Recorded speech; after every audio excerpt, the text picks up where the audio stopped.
The Indiana Pacers have been playing out of their minds. I think one big factor that Indiana is trying to attack consistently has led to their success in the past few games. We're going to discuss what that is and why it's occurred. Let's go. The single most important concept that I think the Pacers are really trying to implement is their transition. Anytime there's a turnover or a missed shot or something where they get a clean run out, which means the ball is on the ground, you're going to have a quick access to it, and you have players going downhill. The Pacers are looking to attack this immediately. Pascal Siakam gets the ball right there, and immediately you have 4 Pacers sprinting down the court, and you have 3 Knicks players behind them. This is a huge advantage, and Indiana is absolutely crushing them in this department. They are looking to attack early and often and beat them one-on-one when you have those transition opportunities. But I want to highlight, it's not just live ball turnovers that this is occurring. Even on made shots, which is so much more difficult to do, Indiana is still looking to push this. We saw this a huge amount in the third quarter of game 2, where they were just relentless. Okay, we can see immediately get the ball and inbound it, and the point guard immediately, McConnell, what's he trying to do? He is looking to push the ball and attack. And so one of the big things is it's not just the immediate live ball turnovers that you can attack on. You can attack also when they're simply worried about getting back on defense. Mitchell Robinson, the rim protector right now, is outside on the three-point line. That is 100% where the Pacers want him to be, because then he cannot protect the rim. Simply this being in transition makes it so Mitchell is outside the paint. There is no help defense on the inside because Bridges, the only one that could, is worried about topping in here. And so that allows McConnell to essentially play one-on-one to beat his defender and get a great look at the rim. Even though that's not off a live ball turnover, getting that kind of look because you're pushing the tempo is crazy. There was a stretch here in 4 minutes of gameplay where they got 8 points off a transition, which is absolutely unreal.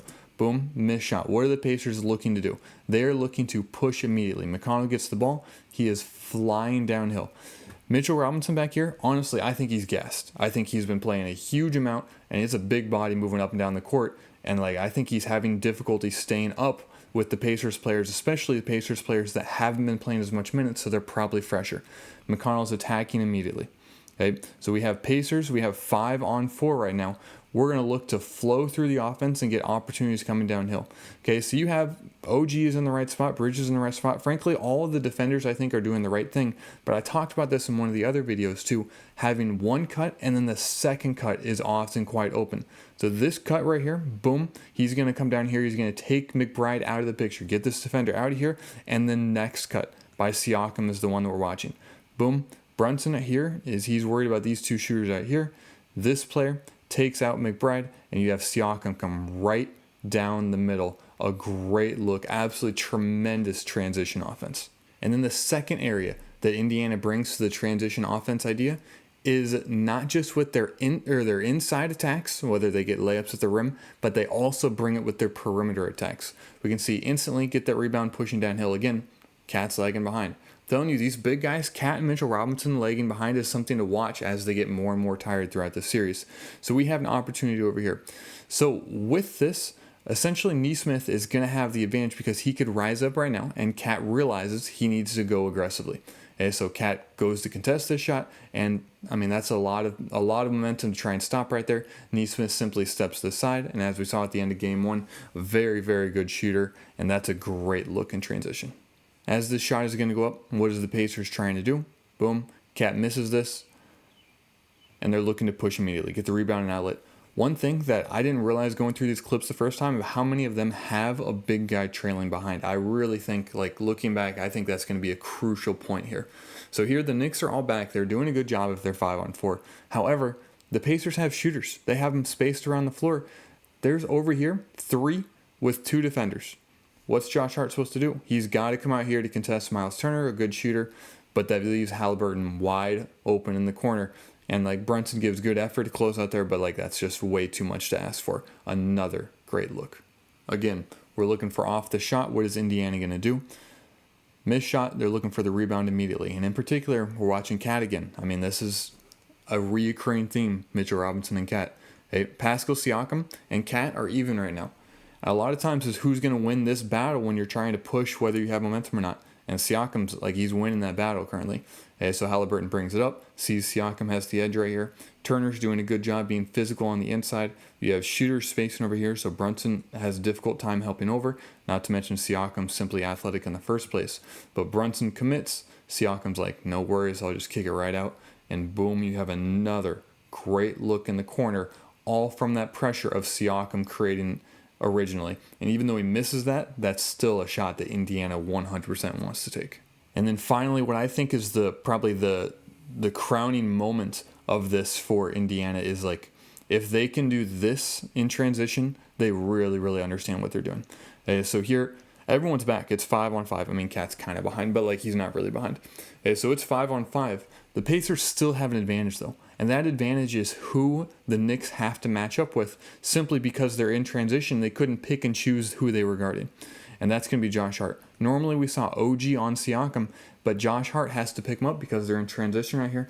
And the Pacers immediately look to attack this and say, if you're going to give us a slight advantage like that, we're going to let Siakam attack one-on-one, and they get a great look because of it. All right, Pacers get the rebound. Immediately looking to push the ball. Who's behind right now? Cat. I mean, I'm telling you, this is a reoccurring theme that I don't like from the Knicks' perspective. Haliburton looks to attack.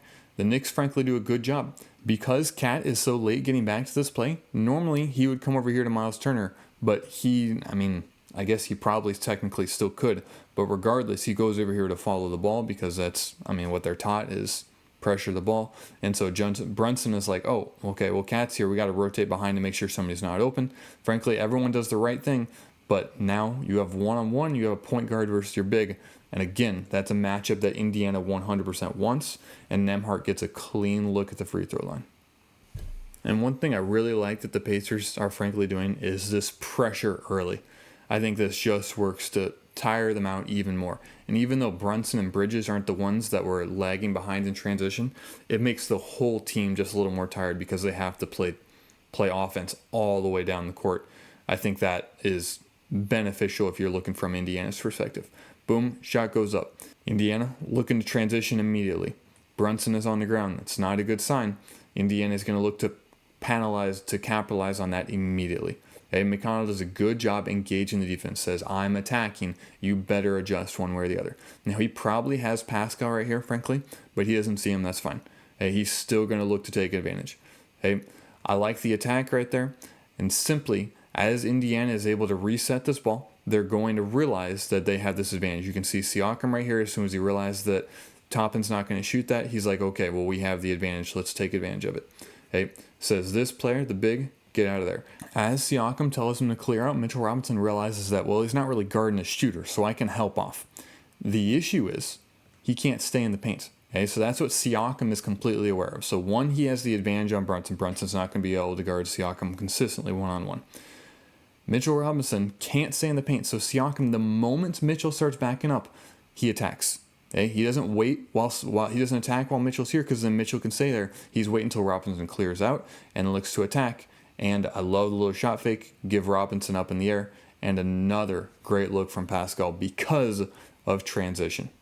In Game 2 and Game 1, both of them, I loved the way Indiana attacked in transition, and they're obviously going to consistently go to this. They did this against the Cavs, and frankly, it's a huge part of their identity that they thrive on. I think they have the right players around it to do it, and Haliburton leading the show, McConnell leading the show are both wonderful at it.